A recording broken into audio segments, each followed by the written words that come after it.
Hi, welcome back. This is the first day of sun in weeks. It has been raining, storming, thunderstorming. And as much as I like fall, I actually don't like it because it's allergy season, but I kind of like the mood and the ambience of the online fall, like the fall that you have in Texas, for example. I am, however, enamored by the fall books, like the books that scream fall. And what books scream fall if not A Dark Academia? If you hear somebody crying outside, it's a baby seagull. For me, a book that has been blurred as Dark Academia has to have two things. It has to be dark. There has to be a dark, like the academic part. A lot of books are like set in an academy, in a university, but they're not Dark Academia because the academic part it's not there. A very good book that does this is Catherine House. Even though it's a very weird book, I really enjoyed it because the academic part really was part of the story. Now, I have two books and I really want to try this week to only read Dark Academia books to really get into the mood, but also to like rekindle my love for these kind of books. I used to read solely these types of stories during the fall, and then I kind of fell out of love because I read them all. But I have two very interesting books with me.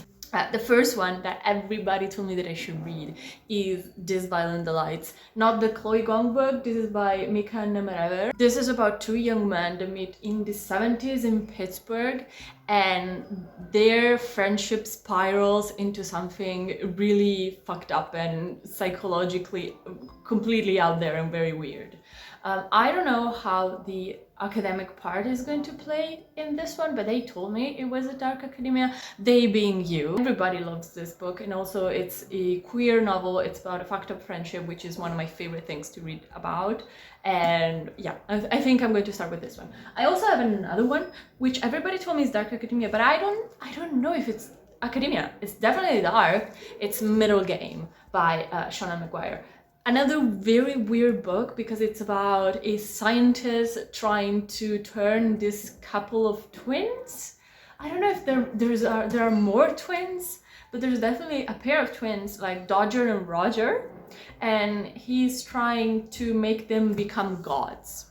This is also a copy that one of my friends bought and never wanted again because she didn't really like the book, but we have very different tastes. So, but it's pretty, isn't it? This is my TBR for this week. Definitely finish one. I don't know if I'll finish this behemoth or if I'll just change to something else. I think I'm going to start with These Violent Delights.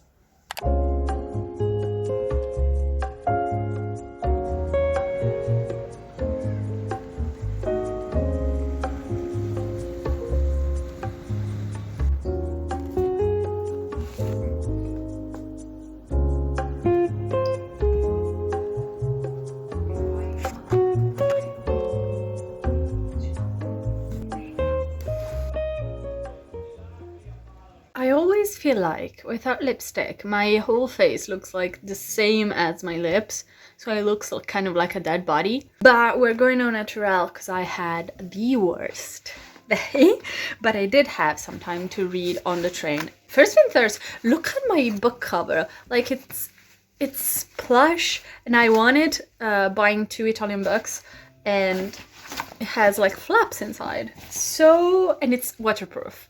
That's the important thing because today it was raining. As you said, cats and dogs. That was one of the first expression that you learn as an Italian student learning English. Like, it's raining cats and dogs.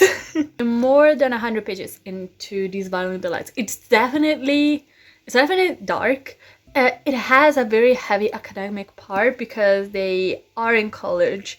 The protagonist, however, does not live in the college. He lives at home and he just, like, travels back and forth. The protagonist is very depressed following not only the death of his father, a very mysterious death of his father. We do not know the details, but he was always a very frail person, like psychologically, and he is gay. So his family is pressuring him to get a girlfriend, even though he has met this wonderful kid in his mind that is Julian, and who is like the son, but he's definitely not. We see Julian through his POV, through all the machinations of Paul's mind. They're both definitely two kids on the edge. I think they're 19 and they both have destructive tendencies. Paul, the protagonist, more so because when he cannot like get a hold of his feelings, he has a lot of feelings and a lot of hardships. He tends to get very violent in his mind, and he's like riding the bus and he had a very, very tough day. I can acknowledge that, but he's like, I'm going to kill everybody in this bus and then myself, and I'm going to make them explode in something very gory, which if you read the first chapter, you know what happens at some point in the book. And then Julian, somehow the friend, this brilliant friend that he meets, has a very difficult relationship with his father, but we don't know what this father does. He's very rich, from a very rich family, so he's very privileged. Something is going on. So I'm 100 pages in. They just left for the summer, so 2 months in between when they can meet each other again, and Paul is very, very, very depressed. But his family is happy because they can see that something is going on between the two, and something is definitely going on, like romantically, between the two. His grandparents are worried because, oh my god, after the death of the father, our kid is turning gay. Yikes. If you can hear the noise outside, I'm very sorry. I took out my tiny microphone, but I don't know if you can hear that. I am 2/3 of the way through These Violent Delights, and I don't know if I should have started with this book. As I said, this is such a sad book. Both Paul and Julian, but especially Paul, because we are in his head, they need to go to a therapist, like heavy therapy every day. Because it's getting towards them really spiraling out. And it's not that Julian is the manipulative one and Paul isn't, he's just naive. No, they're both very sad. Both have problems with their family, problems with homophobia, but also problems within themselves. Like, they have destructive tendencies both, and they both are trying to so much being liked by the other person, but Paul is too, I think he's too depressed, too nihilistic, too miserable to accept the love that Julian is giving, and Julian is constantly putting up a performance to appreciate the way that Paul is and not the way that he wants Paul to be. And they are inching towards what happens in the first ever chapter, and I am dreading it. Whoever told me that this book lulls in the middle, it's true. There is a part where, especially when they are distancing themselves from the college and like the college teachings, I think it gets less interesting. The beginning was very dark. Academia was very interesting, and the way they are distancing themselves from that whole sphere, I think could have been a lot cooler if they were both spiraling out within the college discussions. But that part is no longer there, and I'm kind of sad. So I also found the audiobook for this book, so I am enjoying very much the audiobook. I really want to finish it now because I only have, I think, about 4 hours left of the audiobook. I was also having a terrible week, so this book kind of made me sadder. I cannot wait to finish it, both because I'm curious and both because I really want to read something lighter. I don't know if Middlegame will be lighter. I think I'm going to switch to An Academy of Liars. We'll see. Do I look like somebody who had a restful morning? Because I didn't, and I do not. Vuoi venire nel video? Se ti sporgi. That's my boyfriend. He's working. So I finished These Violent Delights. I finished it in class. I know I was naughty. I was reading in class, but to be fair, my professor was very late. I think I'm going to give it, unfortunately, a 3.5 stars. It was not bad. It was, however, too long, way too long. This was 460 pages, and I think kind of like 150 could have been cut off, and the plot would have proceeded. I don't know. The rhythm was very strange. I think also I was very sad last week. I am very sad this week, and this book made me kind of even more miserable. That's not the book's fault. I also didn't really like the ending. I don't feel like it was warranted. Like, it made sense. I, however, would have preferred a different ending. It's a debut novel.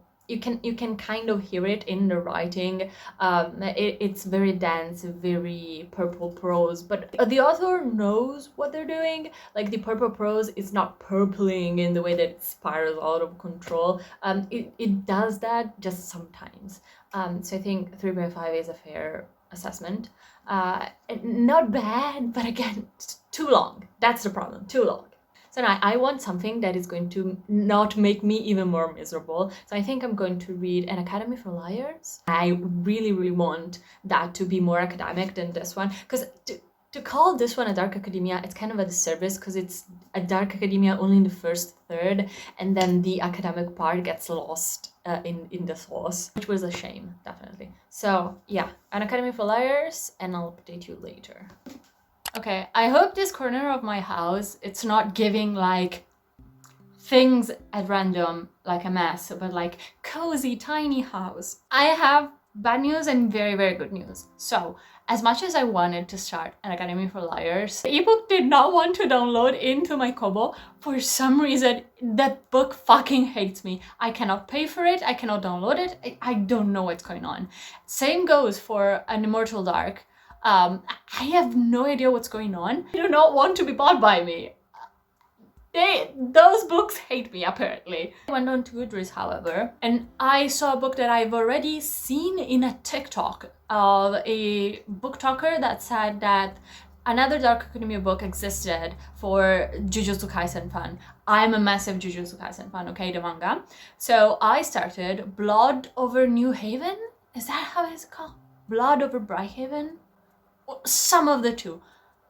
Incredible, so good. I started it in class and I shouldn't have done it because I was reading it while my lecture was going on, but it was such a boring lecture. I'm on page 173. 700 pages in the version that I downloaded into my phone, but it's so good. It's so good. It's dark academia, more academic than dark for now, but there's such a cool magic system in which STEM and magic get intertwined. So there's a lot of things that I am currently studying in my engineering course that are into the book, like the same type of calculus that I have to program into my computer sometimes.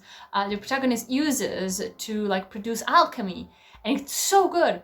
The protagonist is the only woman that gets into such a high degree of academia that she gets to be tested to become like an archimage, like the peak of the academic world. But everybody hates her because she's a woman, and everybody really, really undervalues her work, even though she's so good. And on the other hand, there's this janitor at the university that you understand is the last survivor of a tribe that was native of somewhere outside of the city that is protective because there's this weird thing made of light that consumes people outside the city called the Blight. He's the last survivor because everybody else either died of natural causes or by the Blight, and he ventured into the city with the last little girl, like the last orphan of the tribe, and now he's working as a janitor, and now because of circumstances he's going to work for her. It's written so well, it's so compelling, I was so engaged, I just wanted to keep reading, so this is what I'm going to do. I'm so excited. That sounds like a 5 stars.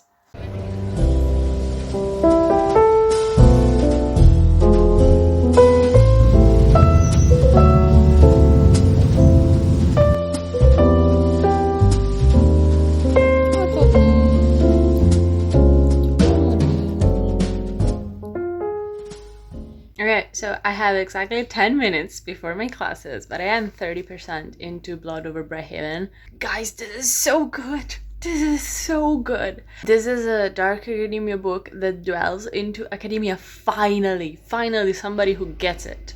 And both the protagonist, but I think the main protagonist is going to be Siona, or Shona. Finally, a female main protagonist who is actually complex and has very, very strong ambitions without being, physically strong. Oh my god, look at me, I'm an assassin in a fantasy world. No, she uses her hunger for information and her intellect to get what she wants, and I love her. Love her. And I cannot wait to hear the bond that is forming between her and the other main character, who is Tomil. Gender struggles clashes with class struggles, and there's also like religion. I am loving this book so much. It is written impeccably. Finally, somebody who gets it. Like, truly, I am 100 pages into the book, and the book is 344 pages. In my ebook. With this book, I'll finish the challenge because the wiki is already kind of over. But a banger. Please keep being a banger. Thank you. I finished the book. I don't know how to feel about it. It was very good. The ending. Something happened with the pacing of the ending. It dragged. I don't know why it did it, but it dragged. It was very sad. Realistic, sad. I liked it. I am debating 4.5, 4.25. I have no idea. I'll think about it, and tomorrow we'll end this vlog. Hey, hi folks. So, as you saw in the previous clip, I finished Blood over Bryhaven. I don't know what to think of this book. It was good. It was definitely very, very good. It was one of the first books that truly understood that Dark Academia needs an academic part. The academic part in this book was magic, but it was treated as a STEM subject. Like, they had to type out their spells into a spellograph, which was kind of like a typewriter with a mirror above it, and they had to conjure magic through it. There was the inside of the town that was protected, and there were mages, etc. And then there was outside the town, when there was this thing called the Blight, which was thought to be like God's wrath upon earth, in which a light came down and disintegrated you from within. It talked about misogyny, it talked about racism and thoughts about slavery, and I think it did it in a very, very cool way. And both the two protagonists were very, very strong. I loved Sayuna's character. She was the first female high mage. Loved her. I think the ending lost a little bit of the steam that it had. I loved the actual true ending, like how the story ended. But the right before, the kind of epilogue scenes, and the right after, weird. There was a weird car chase scene. Seemed like it was written before the whole of the book was written. So like kind of like a cute scene to put into the story. Not like a cute, but like a fun scene. Because the moment was very tense and the scene was very fun. And I was like, why is it here? Because it lulled the tension of the story, and when we got to the ending, I was not like so high strung as I was before. And then the kind of like epilogue, like the true epilogue with Tomil, it dragged on and it kept ending and ending and ending, and there were more pages and more pages. So I think I'm going to give it a 4.25. The beginning, like the beginning half, 5 stars, and then it was definitely a very good Dark Academia book if you want something very cool compacted into one book and with a very cool magic system, and it has the dark and the academia part. Blood over Bryhaven, good. The video is over. I did not read the third book. I really wanted to read An Academy for Liars, but I don't know why. The ebook got corrupted into my Kobo and it wouldn't download nor open for some reason. So I think I'm just going to delete it and try again in a couple of days. What I've concluded after reading both Blood over Bryhaven and These Violent Delights is that a lot of Dark Academia are not academia. They're just dark book with the academia aesthetic. But to be a Dark Academia as a genre, you have to be a Dark Academia, in which the academia is a very important part of the story. And I don't think a lot of writers want to put like the effort of going into such extensive research in that. They just want the aesthetic, which is fine, but then don't call your book Dark Academia. What I've concluded from this experiment is that the sun is shining bright outside and I am in no mood for fall, but I am always in mood for a good Dark Academia. These Violent Delights, 3.5, too long.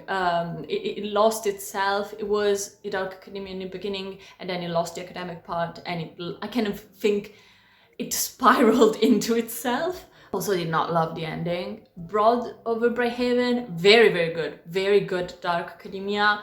4 point something, definitely over 4 stars, and then it lost a little bit of steam, a little bit of the rhythm, but still very good. So I hope you enjoyed this video. I have more coming up. If you have some books that you want me to read this fall, please leave them down below and I'll definitely get to them. And if you want to connect with me, I have some socials down below, and I'll see you next time. Bye! Mwah!